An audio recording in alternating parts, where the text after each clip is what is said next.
வணக்கம். நான் திறமைந்தே புலமைப்பரிசில் பரீட்சைக்கு மாணவர்களை நீண்ட காலமாக தயார்படுத்தும் ஆசிரியர் பி. அம்பிகை பாகன் பேசுகின்றேன். தற்பொழுது கற்கின்ற மாணவர்களுக்கு சுற்றாடல் சார்ந்த செயற்பாடுகளை சுவாரஸ்யமாக அவர்கள் விரும்பி கற்கக்கூடிய ஒரு பாடமாக மாற்றுவதற்காக சில தகவல்களை காட்சிப்படங்களை தந்து காணொளிகளாக வெளியிட்டு வருகின்றேன்.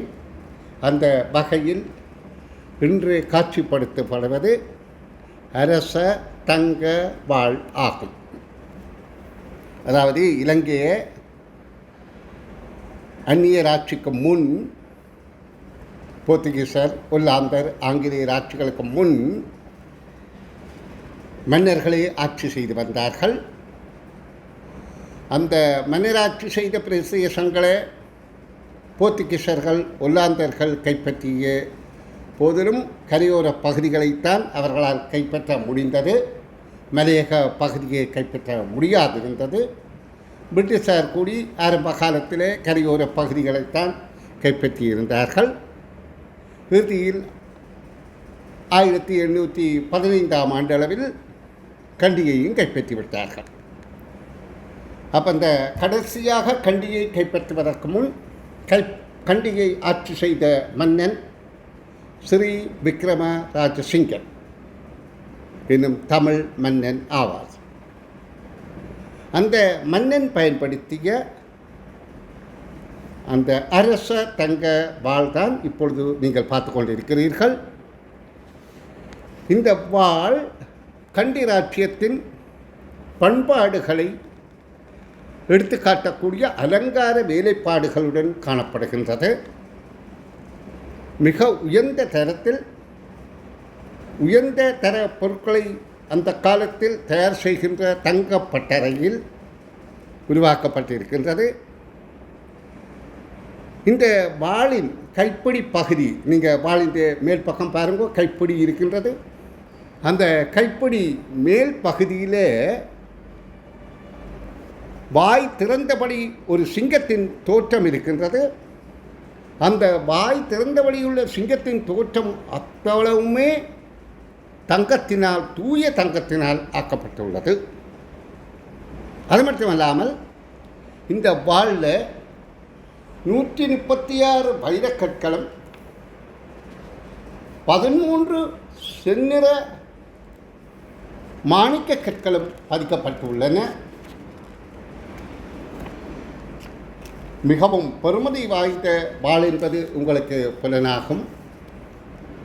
இந்த வாள் மட்டுமல்ல, இது வைத்திருக்கப்பட்ட கையுறை, அதிலும் பல பெருமதியான சிற்பங்கள், வேலைப்பாடுகள் காணப்படுகின்றன. அந்த வாளின் கையுறையின் இரு பக்கங்களிலும் முன்பக்கம் பின்பக்கமாக, முன்பக்கத்தில் சரஸ்வதி என்கின்ற இந்து கடவுள், கல்விக்கு அதிபதி, அமர்ந்து இருக்கின்ற காட்சியும், பிற்பக்கத்தில் லக்ஷ்மி என்கின்ற இந்த கடவுள் செல்வத்துக்கு, பணத்துக்கு அதிபதியும், அவன் நின்ற லக்ஷ்மி தோற்றமும் காணப்படுகின்றது. அப்போ கல்வி, செல்வம், வீரம் என்கின்ற 3 தெய்வங்களில் துர்க்கை அம்மன் இதில் இடம்பெறவில்லை என நாங்கள் நினைப்போமாக இருந்தால், வாளே வீரம் என்றதை கருத்தில் கொண்ட துர்க்கை அம்மனின் அடையாளம் என கருதிக் கொள்வோம். வாளின் இந்த தகட்டு மட்டை பகுதியில் நீளமாக செங்கோண வடிவில் அமைந்துள்ள பிடி தங்கத்தினால் நிர்மாணிக்கப்பட்டுள்ளதுடன் மலர்கொடி அலங்காரமும் அதில் இருக்கின்றது என்பதை கவனத்தில் கொள்ளுங்கள்.